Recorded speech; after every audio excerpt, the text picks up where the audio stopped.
இடைவேளைக்கு முன்னாடி மருத்துவ குணம் கொண்ட பூவை பற்றி பேசிகிட்டு இருந்தோமே, அது செம்பருத்தி தானே? செம்பருத்தி தான். இந்த செம்பருத்தியை பொறுத்த வரைக்கும் இது சுலபமாக எல்லா இடத்துலையும் வளரக்கூடியது.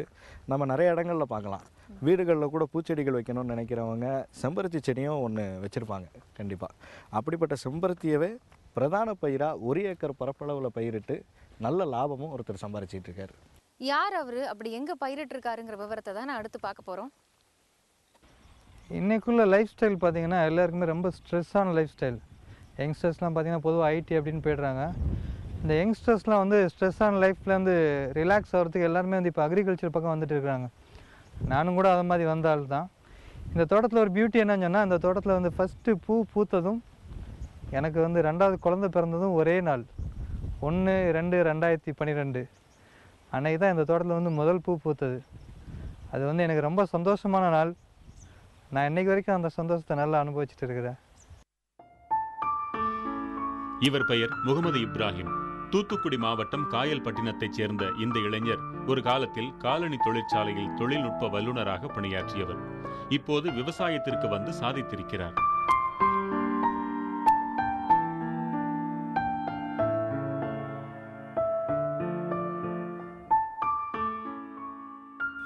நான் வந்து பிஎஸ்சி கெமிஸ்ட்ரி முடிச்சிருக்கேன்.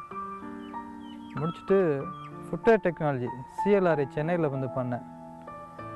சிஎல்ஆரில் சென்னையில் முடிச்சுட்டு ஒரு 13 வருஷம் ராணிப்பேட்டில் ஒர்க் பண்ணேன். ஒரு ஃபுட்வேர் இண்டஸ்ட்ரியில் சூப்பர்வைசராக போய் மேனேஜர் வரைக்கும் ஒர்க் பண்ணிட்டு வந்தேன். அது வந்து ரொம்ப stressful industry. Daily full work, ஒரே மாதிரி ஒர்க், டெய்லி ஷிப்மெண்ட் அந்த மாதிரி வந்து இருக்கும். ஸோ அதில் வந்து ஸ்ட்ரெஸ்ஸான ஒர்க்னால வந்து எனக்கு இயற்கையிலேயே மேலே எப்போவுமே ஆர்வம் உண்டு. சின்ன வயசுலேருந்தே விவசாயத்து மேலே ஆர்வம் உண்டு. இவர் விவசாயத்திற்காக தேர்ந்தெடுத்த பயிர் செம்பருத்தி. கிராமப்புறங்களில் பார்க்கும் இடங்களிலெல்லாம் பூத்து குலுங்கும் செம்பருத்தி பெரிய அளவிற்கு பயன்படாத பூவாக இருந்து வந்தது.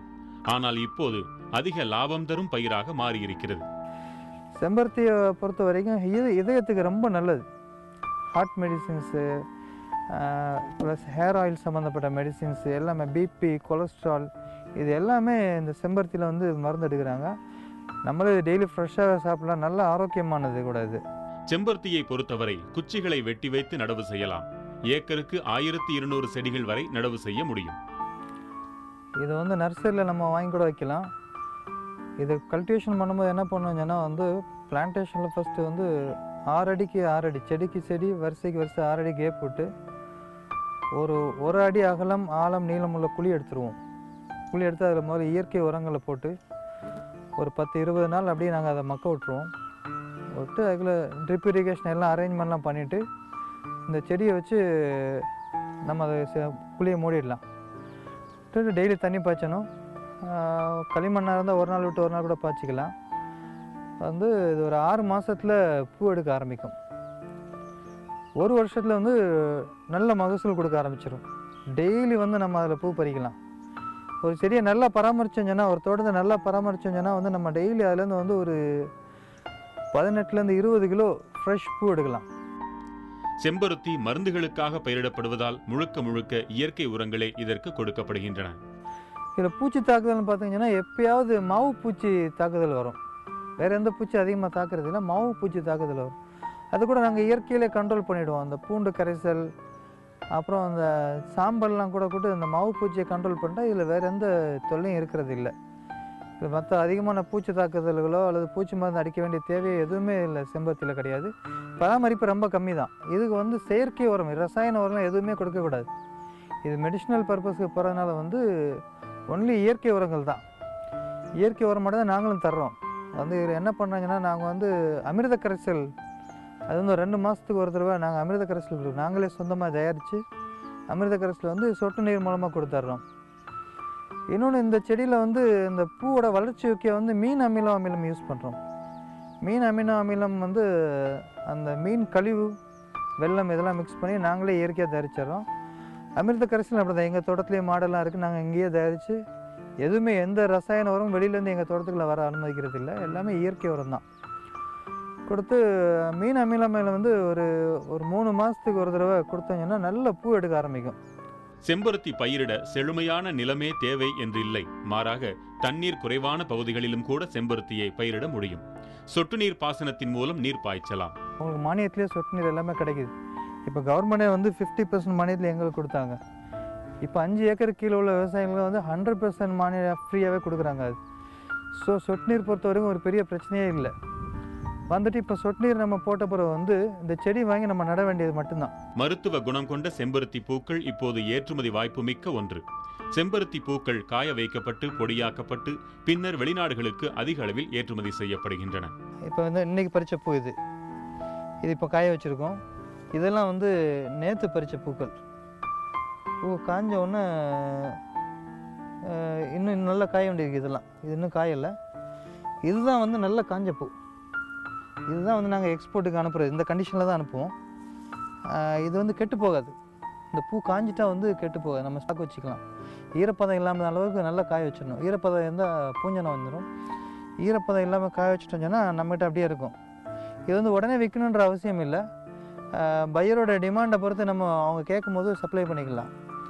அதான் இந்த செம்பருத்தியில் உள்ள அட்வான்டேஜ். இந்த பூ வந்து கெட்டு போகாதனால வந்து வச்சு வைக்கலாம். மற்ற பூக்கள்லாம் வந்து உடனே அதை கன்சியூம் பண்ணி ஆகணும். இதில் வந்து மெடிசனல் போகிறதுனால வந்து இதை நம்ம வச்சு கூட விற்றுக்கலாம். பொதுவாக மூலிகைகள்லாம் வந்து நம்ம எல்லாமே ட்ரை பண்ணிவிடுவோம். செம்பருத்தியில் வந்து பார்த்திங்கன்னா பூ மட்டும் இல்லை, இதோட இலை கூட வந்து நம்ம காய வச்சு அதை விற்றுருவோம்.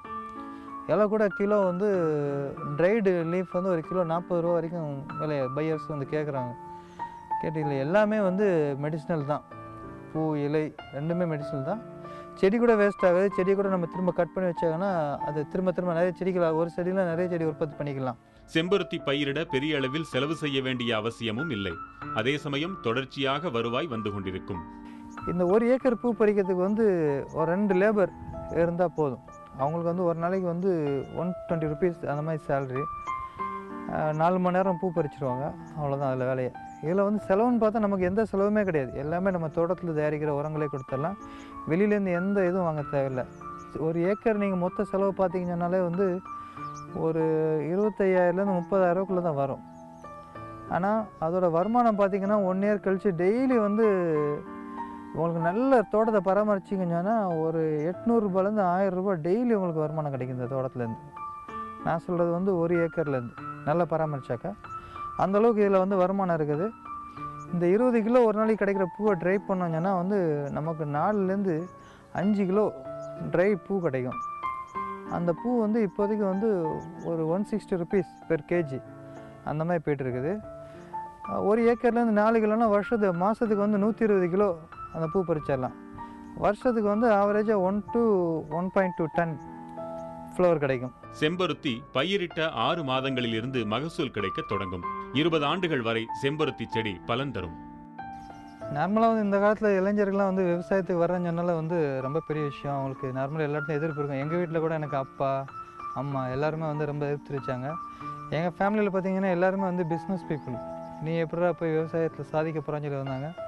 நாங்கள் அதையெல்லாம் தாண்டி விவசாயத்துக்கு வந்து இன்றைக்கி நல்லா சக்ஸஸ்ஃபுல்லாக பண்ணிகிட்ருக்குறோம். இந்த தோட்டத்தில் இந்த ஏரியாவில் வந்து இந்த செம்பருத்தி விவசாயம் வந்து நான் தான் முதல் தடவை பண்ணுறேன்.